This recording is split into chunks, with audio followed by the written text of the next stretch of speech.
Nacho maitea. Bera iaski garo dut, egun da gabean. Ai, dardo zorrotza. Zein triste dagoaz ene bihotza. Gerekotxa noiz dara bie, pentsamenduak galdui, zer gaitiango larrosatxo bat, ez dauki da eri. Guztiak horrez jantzirik, gaztelu bebarakoan gara, gu bizi defendatzen.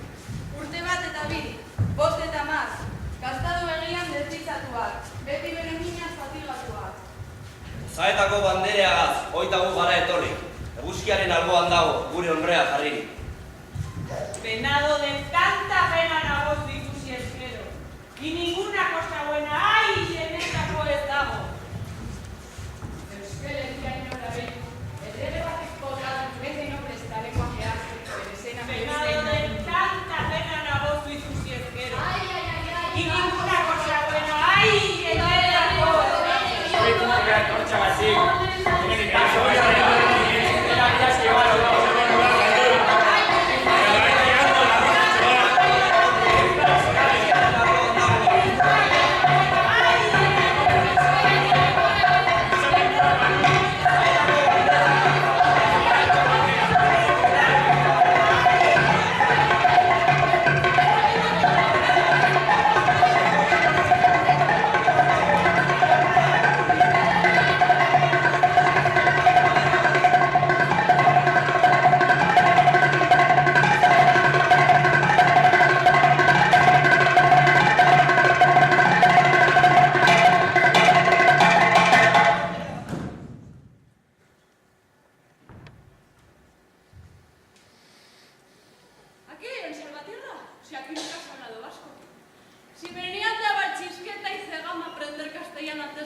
Los mótiles o los vascos les llamábamos.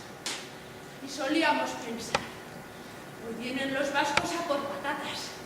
A ver si les vendemos a 3 en vez de a 2. ¡Uy, mágica!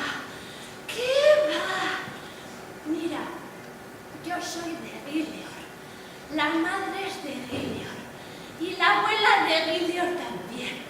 Y vasco aquí no hemos hablado nunca. Ahora andan aprendiendo los míticos y me hace una ilusión. Vasco no, Mónica, no. Mira, un primo que tengo en el GEA, aquel sí que solía contar que algún viejo en el pueblo hablaba, pero aquí en la llanada no. ¿Sabes cuándo empezamos a oír? Cuando vinieron los guipuzcoanos con la industria y abrieron los negocio y así. Pero si no, antes aquí vasco no hemos hablado, no.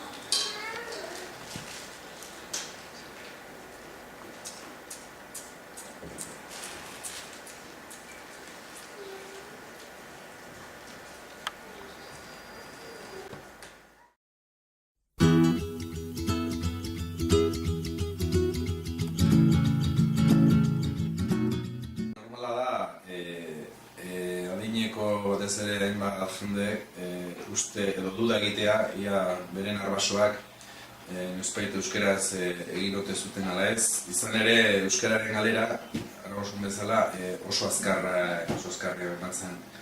Bi belaunalditan edo elebindu eta horrengo belaunaldian euskara bazterrean utzi zuten. Beti pentsatu izan dugu euskaraz ezin dela idatzi. Joaten zenean norbait Ameriketara hartzain edo soldauzka egitera, beti gutuna gaztelaniaz. Gurasoak ditzuten ulertzen, esan dute euskara dela atzeratu egin hizkuntza bat. Eta jendeak nahi duena da, euren seme-alabak ez izatea atzeratuak, eta orduan ez diete seme-alabe euskara transmititu, ezta. Gerra zibilean egon den represioa, Bigarren Gerra Karlista nire egon zen represioa, 19. mendea eta 20. mendea oso gogorrak izan dira. Hala ere badakigu, hemen inguru honetan euskara 19. mendearen lehenengo erdialdean edo galdu zela.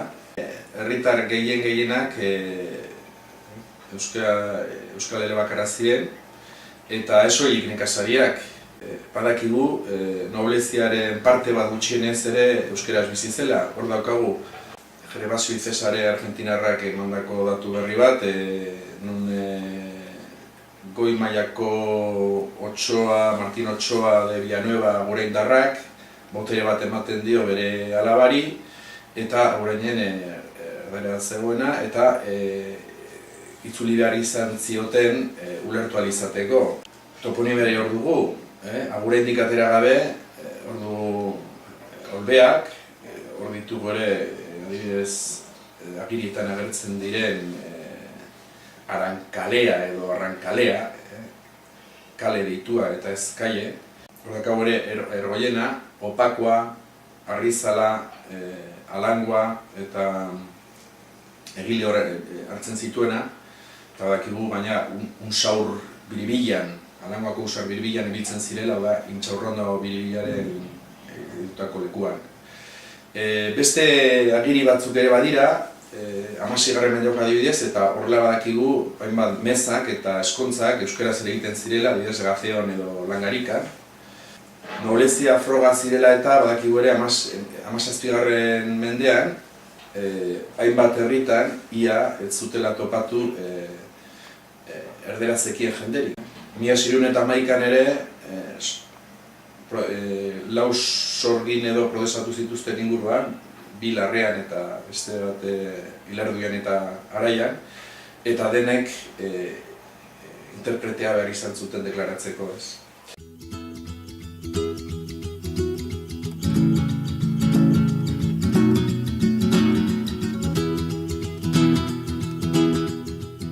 Oain arte beti pentsatzen genuen Bizkaitik sortu zela euskalki hori. Konturatu nintzen guri ezin zela egia izan, Urdiainen nengoela. Pentsatzen badugu Gasteiztik zabaldu diela moda linguistikoak erraz ulertzen da Nafarroako alderdi horretara, Goierrira, Deba Ibarrera eta Bizkaira batea. Horregatik ematen du berrikuntza horiek hemen sortu diala, eta euskalkia hemen sortu da.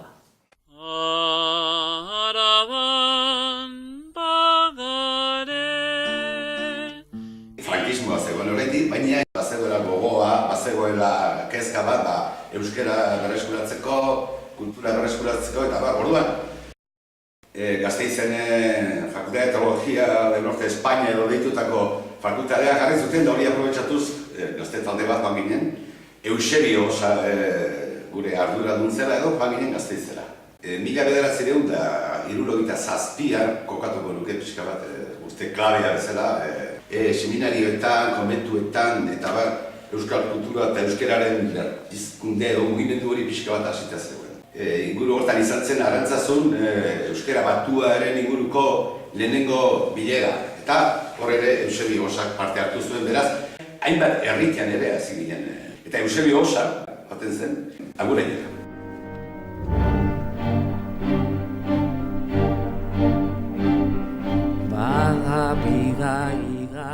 Ni ezagutzen dituela hango fraile horiek, Agustinoak edo delakoak. Batek proposatu zian. Hartuko likek hango taldetxo bat eta euskarazko klaseak ematia eta nik baietz esaten. Pentsatzen nolako premia izango zuela, Eusebio Osa horrek.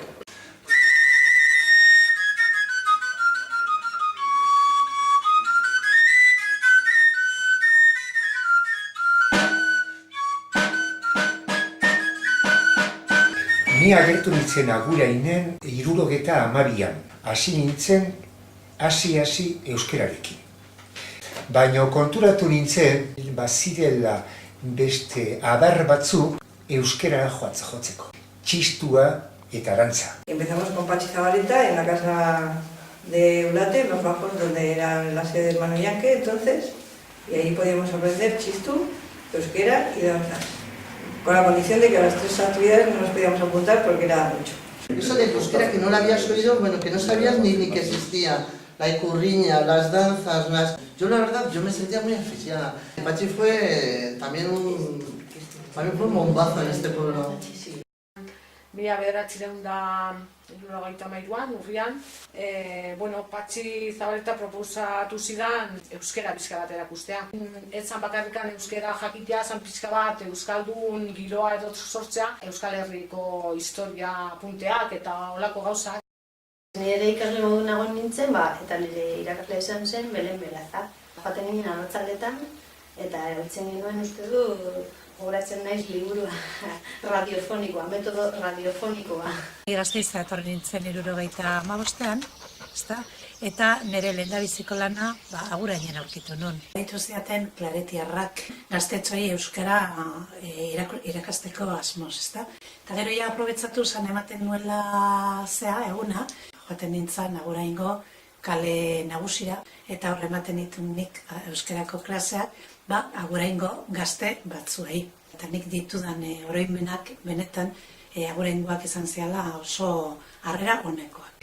Idealismoa jota nire bizitzan, 7 urte horiek ia gogoangarriak, osea, gogoratzeko eta hor bihotzean geratzen direnak.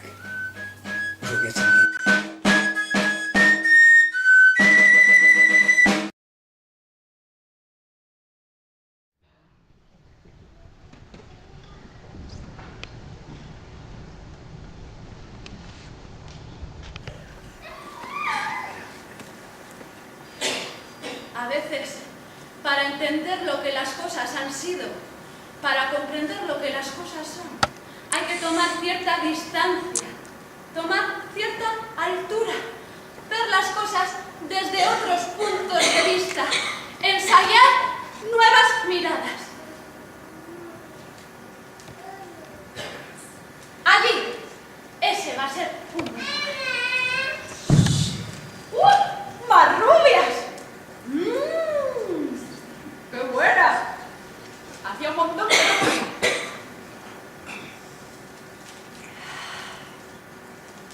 ¡Ah, rigorista! ¡Vaya vistas! Este es mi paisaje. El paisaje que tantas veces he mirado. Tantas que ya me da forma por dentro. Tantas que creo que cada vez me parezco más a él. Y es que me lo sé todo, pero todo. Y sé que aquel monte de allá es el Arat, y el que está a la izquierda es el Aizgorri, que no es el más alto de la sierra. Y ahí enfrente mi pueblo, Salvatierra. Y distingo cada uno de sus barrios, y veo la Madura, y el Arco de Oriamendi, y Urzábal, Apategui, la calle Sagarmí, y aquellas piezas de allá son Galzar. Si es que me parece estar viendo al abuelo Escuara enano. Y es que me lo conozco todo, pero todo. Y sé, por ejemplo, que estos pueblicos de aquí son las Anejas o las Ergoyenas, o Paco, Arriza, la Langua y Eguilio. Es que me lo conozco todo, todos sus rincones, todos sus secretos.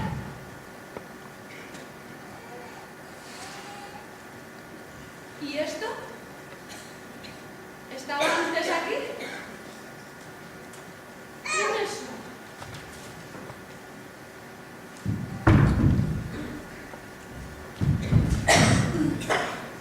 ¡Osaetako banderas!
Erabaki nuen agurainera etortzea.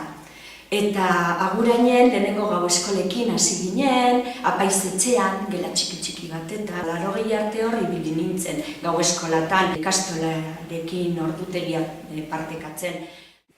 De niño que más me acuerdo fue de Arantxa Oyarbide, que para mí era como una madre, es la que más ganas me impulsó, más me enseñó. Nik ezagutu nuen Arantxa eta ikastola inguruko jendea, eta eskaini zidaten klaseak ematea gau eskolan eta bai zerbanean.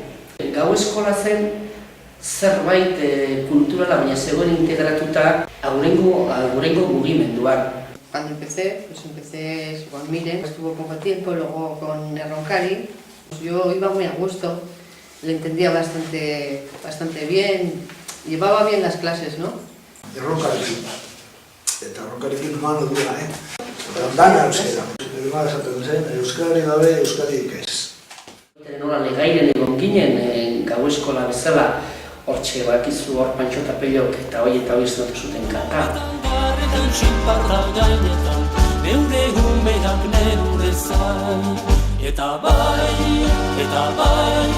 nik euskarari baita bai, eta bai, nik euskarari baita bai. Garai hartan genuen helburugarri bat, eta ezen euskara bakarrik erakustea zela, euskal kultura, euskal zena transmititzea.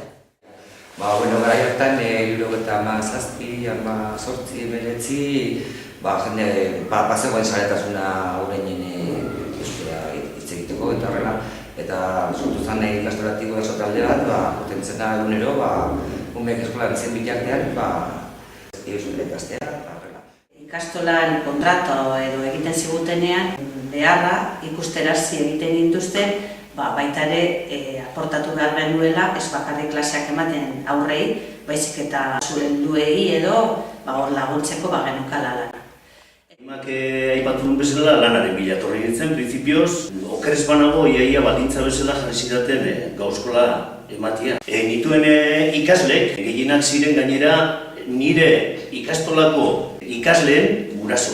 Atonera jo nintzen, baserriatera. Eta gero etorri nintzen ja horrengo urtean, eta ez egon inoi emateko klaseak eta ni ez nintzen. Eta gero mailako sortua ziren eta hasi ziren irakasleak. Empecé con 22 y estuve 4 años en la escuela. No lo hablo, no sé si tendré que volver. Es una de mis frustraciones así un poco claras, ¿no? Pero desde luego siempre lo defenderé. Yo me acuerdo cuando las misas se iban a hacer en bilingüe y esas cosas. Fue una de las primas gente de las que dijimos que sí, que había que potenciarlo. Para mí fue difícil. Y de hablar, claro.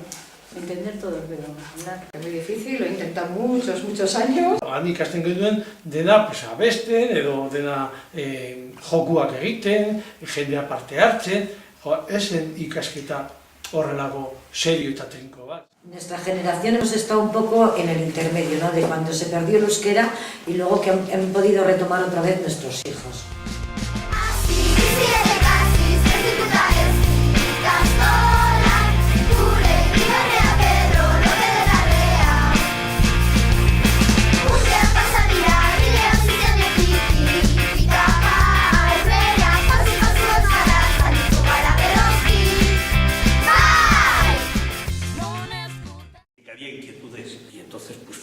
Viendo qué es lo que se podía hacer y aquí se empezó suave. Y a mí un buen día me vino José María Recarte, me hizo ilusión porque claro, yo había vivido en una época que el de Cirwey estaba castigado y allí no me quedaba más remedio que a Recarte decirle vaya. Una ikastola que era pues poco más que un fermento de levadura, ¿no? Teníamos la Escuela Nacional completa, las monjas completas. Nosotros, ¿qué teníamos que sacar? ¿De dónde teníamos que sacar alumnos para poder hacer esto? Que era lo mínimo que nos exigían. En el 74 ya se inició esta ikastola. Bukatu genuen azkenean ikastola baina joan ginen hemendi, joan ginen lehenengo feletara, egon ginen de traslado en traslado.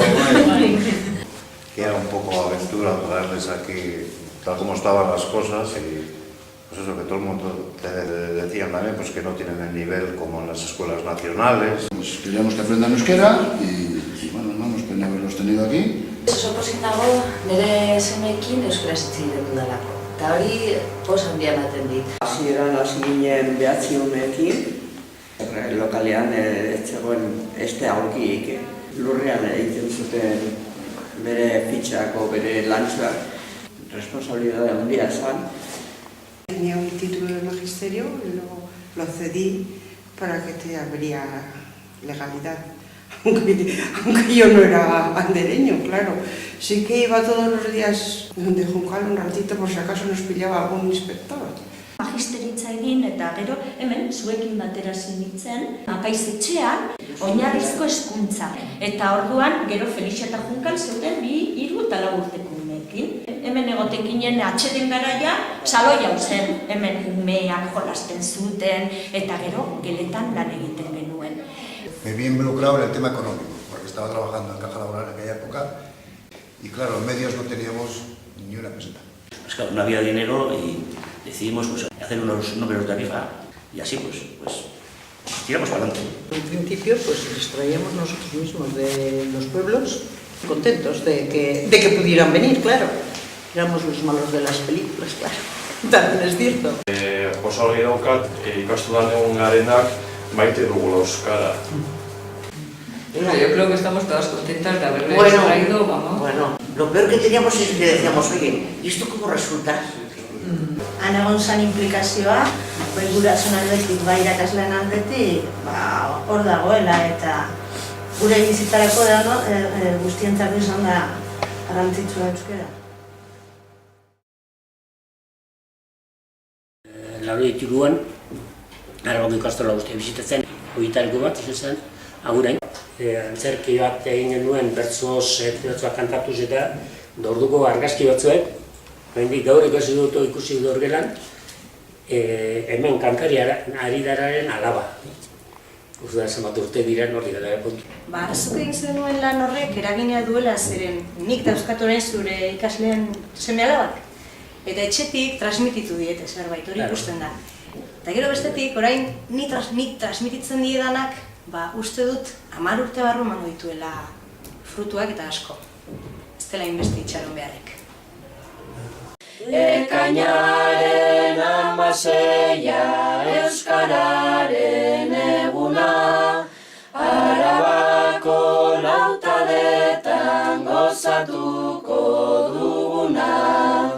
Garbi geneukan garai hartan, ikastolako guraso, irakasle eta ikarlek ekitaldiaren antolaketaren oinarria izan behar baldin bazuten ere, ekitaldiaren antolakuntza hasieratik herri guztira zabaldu behar zela. Garai hartan Marko Sagasti eskolako euskararen lerroko irakasleek ere parte hartu zutela antolakuntzan, Aekako ikasle, irakaslek parte hartu zuten. Eta baita ere, ekin ekonomikoak banatzerakoan, garbi izan da ikastola López Larrea antolakuntzaren oinarria izan behar zela, baina etekin ekonomikoak ere banatu ziren garai hartan Agurainen euskararen alde lan egiten ari zirenen eremu desberdinetan. Bueno, naiz eta eguraldi oso txarra izan, hemen jende asko etorri zaigu bisitatzera eta arabe euskaraz indarra ematea.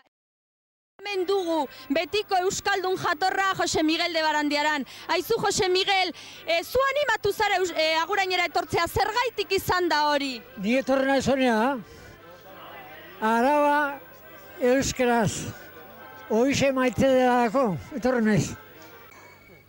Hemen dugu gurekin Eusebio Osa, Arabako Magisteritzako eskolako irakasle bat. Baina zuk benetan nola ikusten duzu euskararen egoera gure Araba honetan? Bueno, euskararen egoera Araba honetan, Euskal Herri osoan bezala, nik oraindik ere nahiko larri ikusten dut, ez da, hori gauza bistako gauza da. Baina beste gauza bat esan behar dut, larri bizi dena, bizi da, ezta?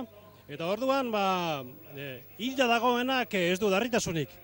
Euskara Araban, orain arte, atzo arte, hilda zegoen, gaur bizi da, larri bizi da, baina bizi da.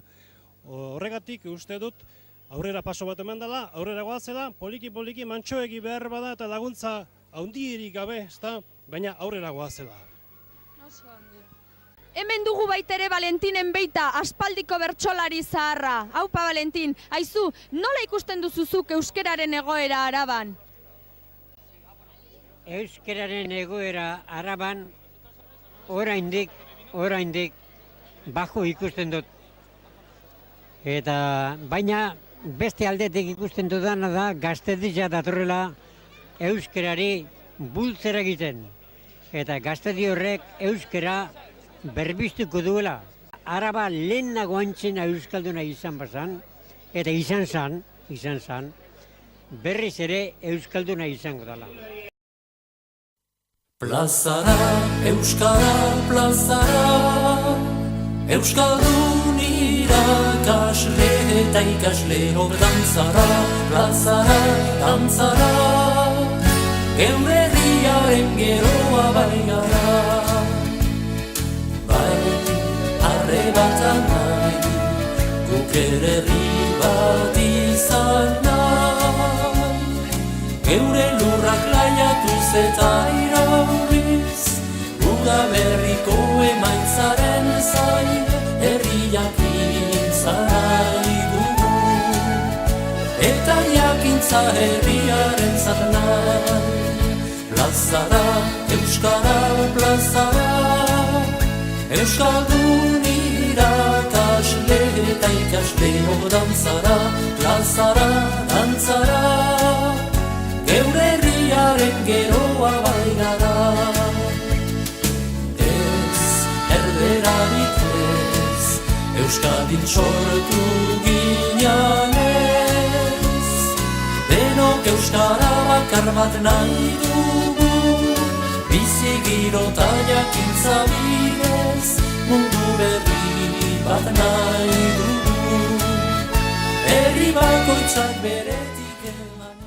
Euskal kantarien elkarteak deituta aukera ematen zigun, euskal kanta eta euskal kultura ezagutzeko aukera ere bai. Eta ze ondo pasatu.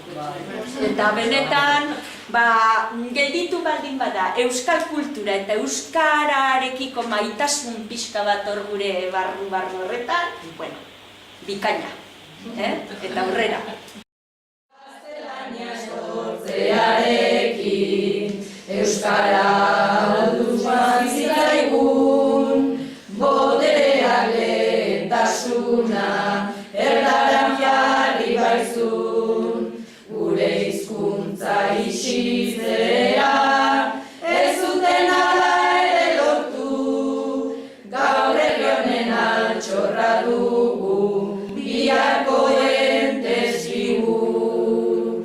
Araba rekialdeko lautada, Euskal Herriko txoko xarmanta, historian zehar urutze bide izana, lau haizetara zabaldua.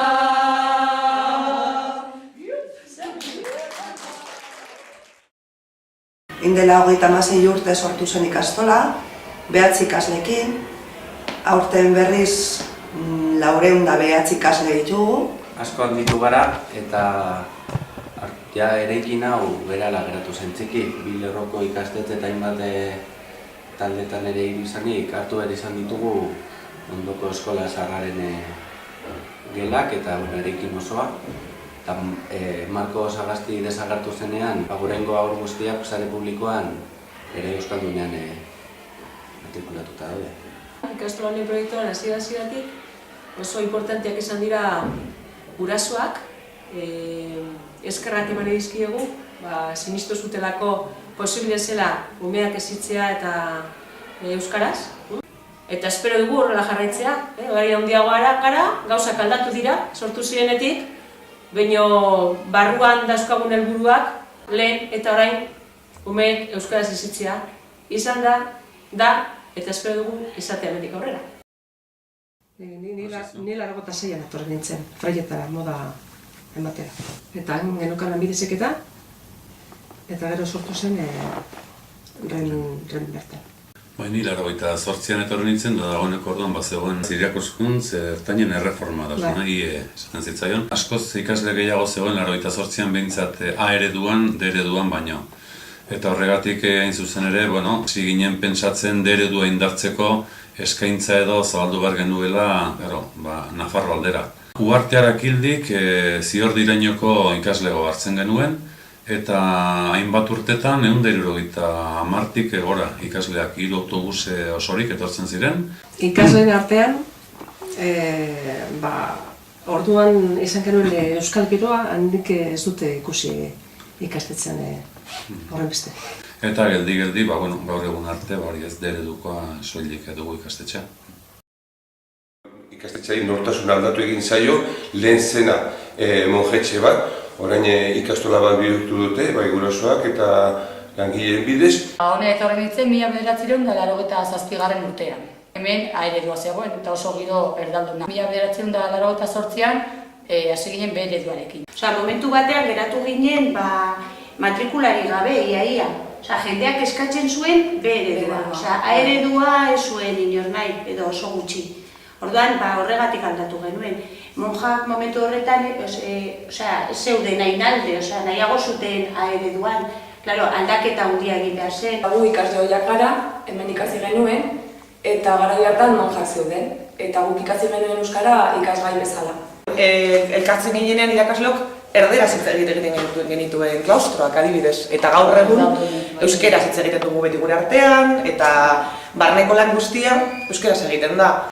Iazko kurtsoan ia, 3 eta 4 urteko umeak hasi ziren ia D ereduarekin, eta asmoa da, hurrengo kurtsoan ia aurrezkuntza guztian, eta posible bada horretarako pausoak eman ditugu, lehen hezkuntzako lehenengo zikloa D eredukoak izango dira, eta horrela, urtero, dena ikastetxe guztia D ereduan jartzeko.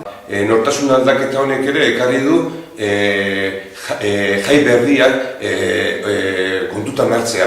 Eta artean ere, Arabo euskaraz ospatuko dugu, gure ikastola arduratuko da horretaz, eta bai ikasleok, irakasleok eta gurasoek dute gogo handia, eta leloak esaten duen moduan gogo biziz prestatzen ari gara dena, eta espero dugu oso egun polita eta arrakastaldia izatea.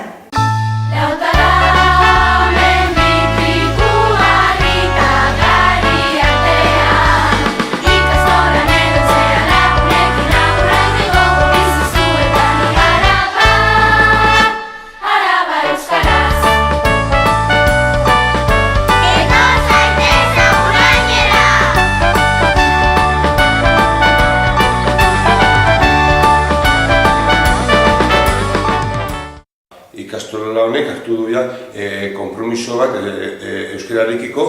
Orduan, nik uste orain helburua dela denak elkarlanean euskara aurrera eramatea. Agurainen nabari izateko, bai gure artean eta beste ikastetxe eta herriko taldeekin euskararen egoera hobetzeko, ezta?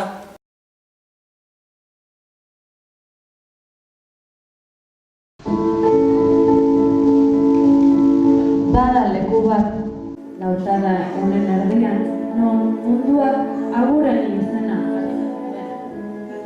Agur esateko agagunen bide gurutzea. Historiaren etenik gabeko ez eta bai batean murgilduta. Basoko zuaitzek basoa ikusten uzten ez duten bezala, herri honetako eraikinek herria bera lausotu izan dute sarri. Salbatiarrako etxe artean, agurai ia ikustezin bilakatu zitzaigun. Eta ordea, hortxe zaude, betiko lez, beti izan baitzara hor. Egun bakar bat ere ez da argitu lautadan, zuk zure izatea eusteari utzi ez diozuna. Inork ez altzizun esan, euskaldun izatea zein nekeza zan. Nekagarria da bai. Haizea kontra jotzen zaitunean. Nekagarria olatu bortitzen artean igeri egin behar izatea. Zure euskalduntasunari eutsi izan badiozu, haizete eta ur korronte horiei aurre egiteko prest agertu diren ameslari ausart asko bildu dituzulako izan da. Gau eskola, Lope de Larrea ikastola, AEK, Amaika Bertute, hiru izkilarriren ostean. Anikurri, Lautade ikastola, Olbea, Baietz, Laupe, Jotafa, eta gu, batez ere, denaren gainetik, gu. Beste errealitate bat amestu dugun pirata ausartak, euskaldunak, euskaltzaleak. Inok ez dakigun esan, euskaldun izatea zein nekeza zen. Beti betikoak garelaren sentsazioa, betikoak hango batzar horretan, betikoak horko jai honetan ere. Eta betikoak garelako elkar ezagutzen dugu, esku artean dugunagatik konplizeak gara, euskaldunak gara. Aguran izenari, izana eman nahi izan diogunak, honetan alegintzen garena, egunero. Bada leku bat Lautadan non mundua agurain deitzen den, eta bertan mundua euskalduna nahi du izan.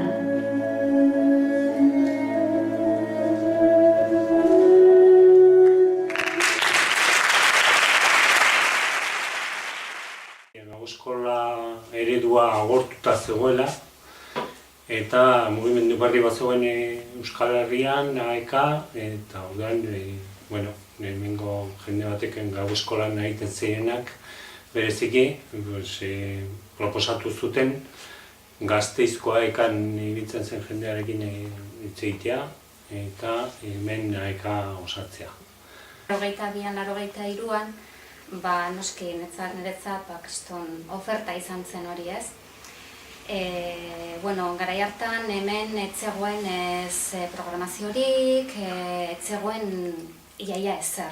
Eta iaia klaseak emateko prest zegoen jendearen euskara maila ere etzen oso altua. Ni bihotzetan egon nintzen AEK-an, 84an hasi nintzen Buka eta Josunerekin. 85ko udan, Bukarekin batera, Lesakara joan ginen, eta hor ja egon ginen uda osoan zehar Lesakar, eta gero ja bultatu ginenean, urrengo urtean, ni sartu nintzen AEK-an. Esti eta biok sartu ginen agurengo AEK-an. Pero hasiera kriston susto hartu nuen, nik ere, nire burua ikusten klaseak emateko. Gogoratzen dut asko, kalekintzak zeukaten garrantzia, ezta? Klaseak emateaz gain, asko bizi izaten ginen kalean. Otsailaldean edo egiten genuen euskal eskontza. Barnetegia, aste santutan Nuarbera joaten ginen, barnetegia egiten genuen Nuarben.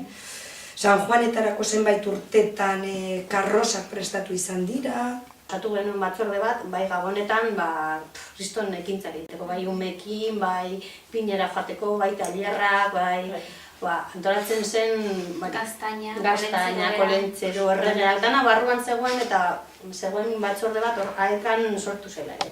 81an ja, pixka bat nik uste dut herrian eragina izan zuen AEK eguna ospatu zela gurainen. 81an AEK eguna ospatu eta horrengo urtean Jolanda eta biok hasi ginen irakasle lanetan. Eta urte hauetan denetarik ikusi dut AEK-an. Alde batetik lan erregulazioa tokatu zitzaidan, AEK-an lan voluntario bat egitetik erregulazio baten ondorioz langile izaera hartu genuen AEK-kideok. Oso errotuta dagoela korrika, baina ez bakarrik euskaltegia dagoen lekutan, baizik eta Lautada osoan, eskualde osoan. Eta gero eta parte hartze handiagoa, jendeak korrika aipatu eta segituan prest agertzen da edozein gauza egiteko eta gehien bat parte hartzeko orduan. Gu AEK-an saiatzen gara, klaseak emateaz gain, erabilera eta hizkuntza ohituretan ere eragiten. Momentu honetan 5 irakasle gaude eta aurten 120 ikasle inguru. Esker oneko lana da, jendea hurbiltzen dalako, euskara ikasi nahi duelako, klasetan ikasten dute eta ez hori bakarrik ikasten duten hori ere eragile egiten dute kalean eta horrek izugarrizko poza ematen du, ilusioa eta eskertzekoa da. Azken finean, gure herriko hizkuntza euskara dalako, eta hizkuntzari gabe herririk ez dagolako.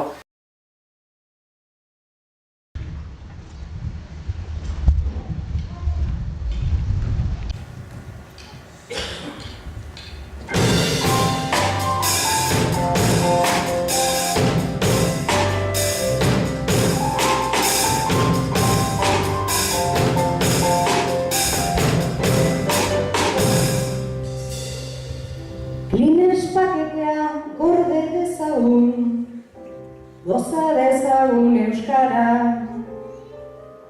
biharrari itxaron gabe, gautik hasiko aldara.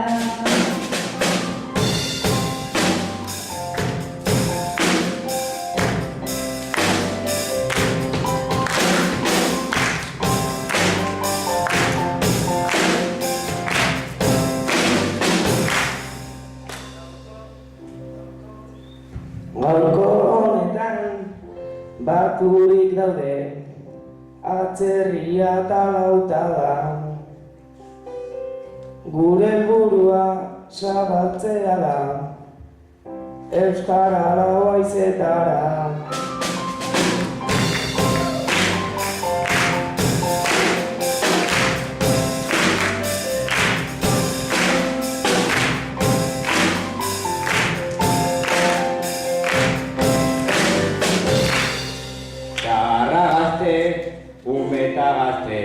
Hurbildu gara bertara, baina guztioi baitu fatxe maituna, da maite dugun euskara.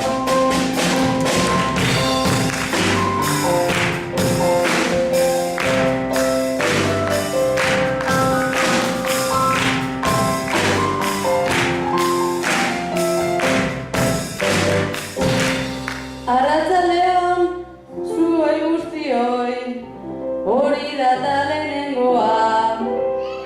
Hemen daudenak badaukagu bai, orain abestekoa.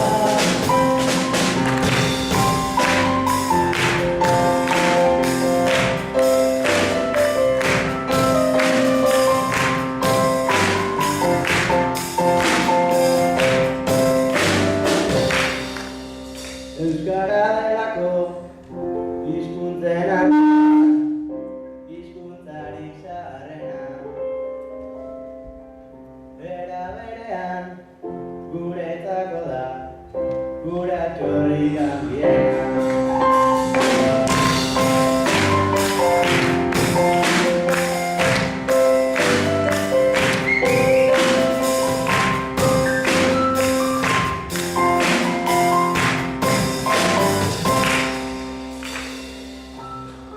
Euskal Herrian polik-poliki zabaldu egin da euskara.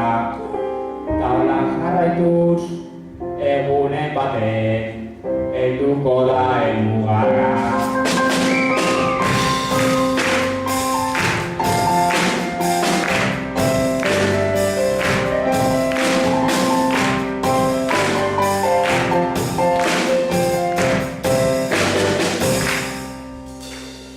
Euskal Herrian gure hizkuntza hitz egitea dugu helburu. Hemen gaudenok jakingo dugu eta izango deu seguru.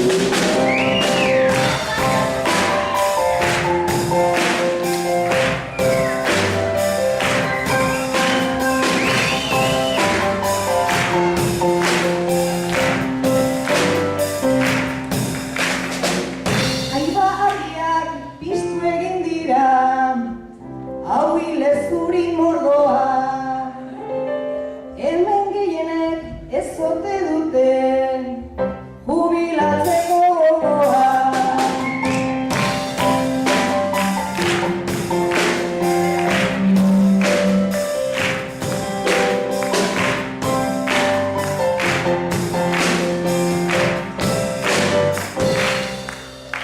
Zaharrak eta gainera ere badira nahiko trastera, baina herri honen itxaropena noski bagara gaztea.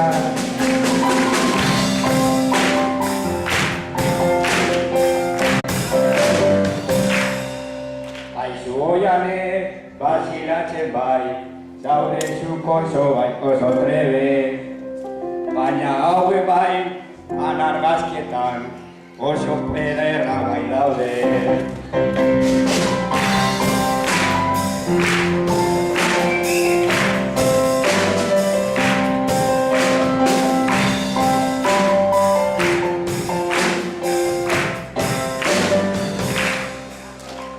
Gaur iraiaren 25, heldu da egun handia. Urrengo txaloa guztientzako da, gar daukagu merezia.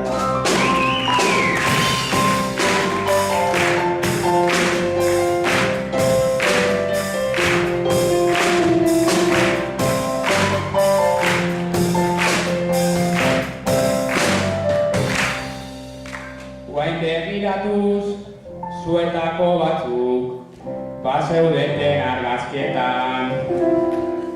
Ta gauzatxo bat, asko sobeto, zeudeten txue gaztetan.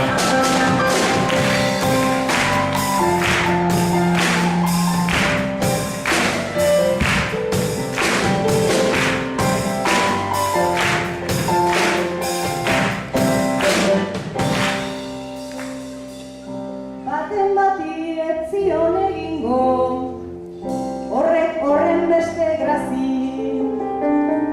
Ilea galdu egin dugu baina, euskara dugu irabazi.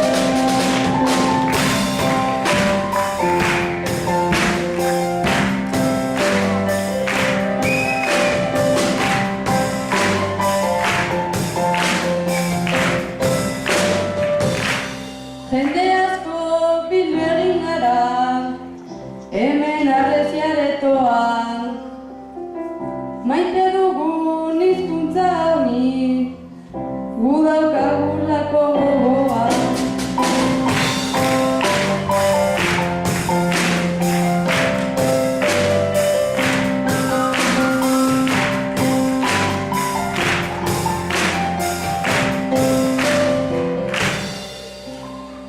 Hizkuntza bat bai, orain galtzea, ematen digu baipena. Hori ez da bat egia izango, ez dugu izango kondena.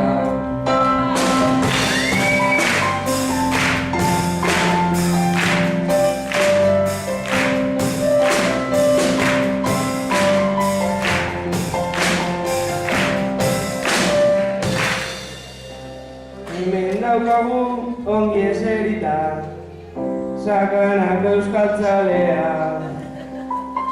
Ta noski ere bera daukagu, euskarako irakaslea.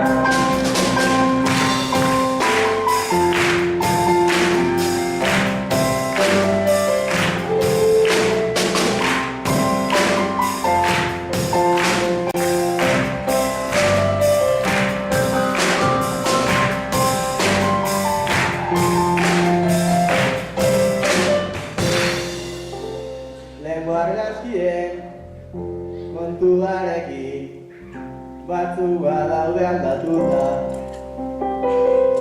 Oraindik ere geratzen dira, lore batzuk zibelduta.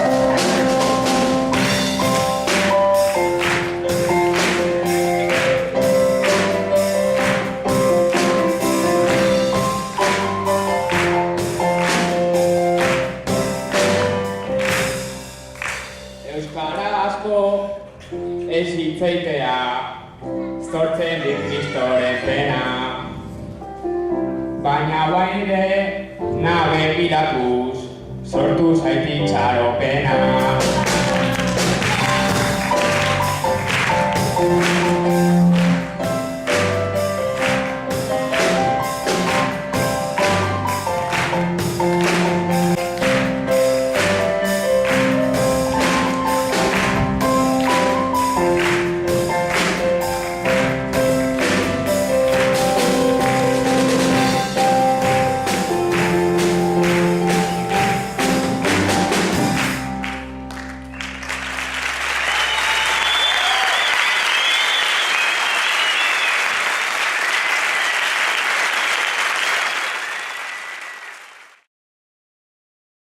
Baietz 1987 urtean sortu zen, ez? Eta bilera handi bat egin zen.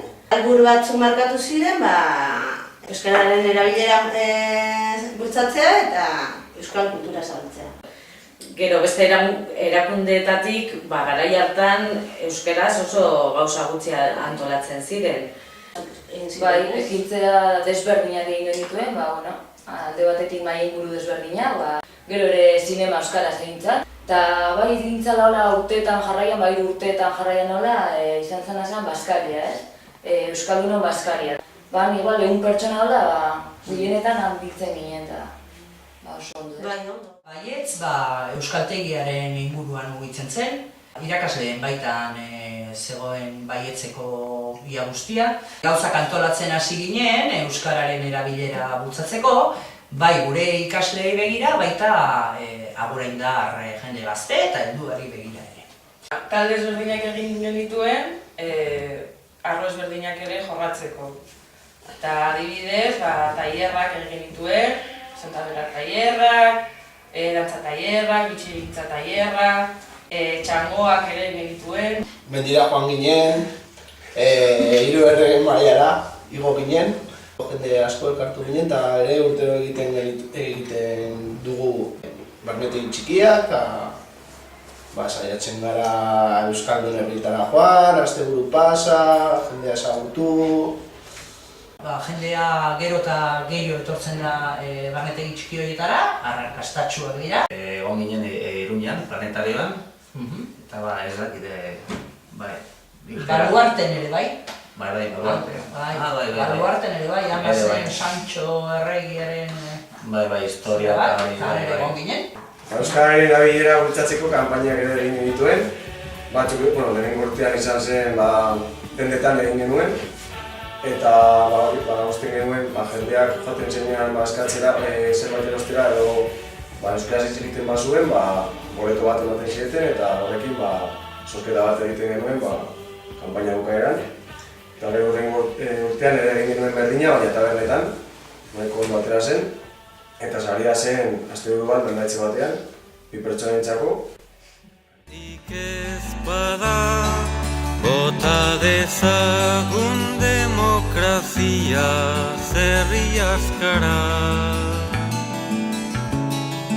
geure harima hiltzen usteko bezain odol galduak ez gara.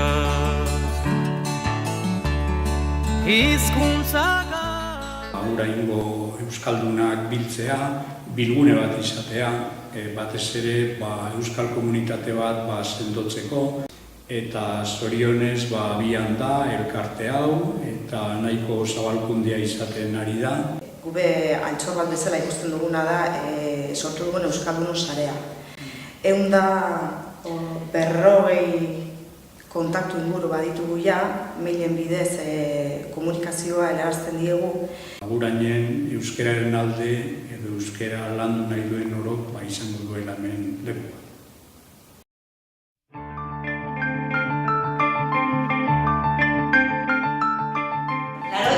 Gutxi gora bera, Arabako Bertso Elkarteak egin zuen hausnarketa. Eta, Araba zabala zela, aukera asko zegoela herri askotan gauzak egiteko. Eta, hor lehenengo ahaleginetako bat Agurain izan zen, eta 97an hasi ginen, aurtalde batekin eta gazte talde batekin. Gero, urte batzutan etenaldia izan zuen, eta, dela 3 urte hasi ginen berriro ere gogotsu, esan proiektu oso batekin, ez? Pedro López Lara ikastolan hasi ginen osoaretzan zen 5. mailan, aurreko oso gustora hartu zuten eta arrakasta handia izan zen. Berso barnetegiak ere egin ditugu gabonetan eta hortik sortu dira aurren berso taldeak ere, eta badirudi movimentu bat eta motivazioa dagoela guzti horren inguruan. Bertso eskolak ere badauka bloga, gaur egun ere leku fisikoa bai, eta horreta ere bere presentzia gero eta handiagoa aurreko bizitzan. Orain dela 3 urte, inguru horretan, Oiane Perearekin elkartu ginen kalean egun batean, eta hasieran lehenengo urtean elkartu ginen batzuk, gainera gurasoak ginen gehienok, eta ikusi genuen beharra zerbait falta zitzaigula, ez? Bikote berean biok nahi genuela etorri bertso eskolara eta ezin ume txikia zirelako. Eta orduan, asmatu genuen familia bertso eskola. Eta gogotsu eta aurrera jarretu nahi dugu.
Beste realitate bat asmatzeko, amesteko, ausartu garen iratak, euskaldunak, euskaltzeak. Eta gure Araba honetan halako zabaldua egon den ustelari ezetz esaten diogu. Izan ere, Araba euskalduna izan bazan, eta izan zan. Berri bere, euskaldun izango baita.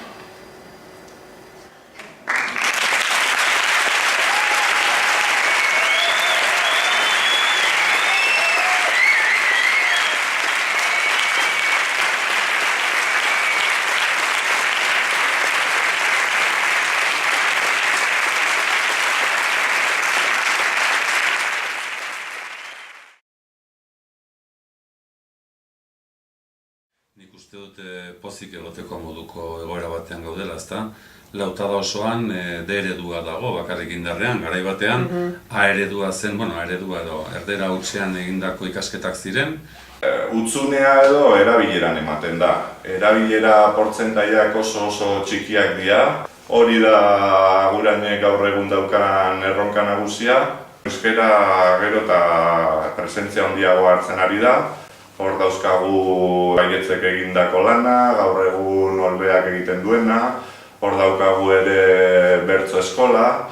Eta gero administrazio mailan ere udalak onartu berri du EBPNea, Euskara berritzeko plana. Helburu nagusia erabilera da eta eragin nahi da hainbat esparrutan, hezkuntza dela, euskalduntzea, kultura, aisialdia, kirola. Importantea da gaztiak dakiten euskara hori erabiltzea eta gizartean erakutsi behar dugun idea, zabaldu behar dugun mezua da eskolarako bai, baina lagun artean ibiltzeko bai, musika egiteko bai, tabernan ibiltzeko bai, ligatzeko bai. Euskalduntze prozesua benetan aurrera doala. Iraganean beltz. Gaur amets. Bihar baietz.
denak isiltzen denean. Zure hitzak esan bertezan, ez daitezela zu, ez daitezela gai. Gainean txorian karinez, utzitako arrasto zain, ederrak bezalaxe. Gure hitzak esan bertezan, ez daitezela zu, ez daitezela gai. Gainean txorian karinez, utzitako arrasto zain, ederrak bezalaxe. Zondaldua non lagunduko, miseria sufriri ezin dutenak.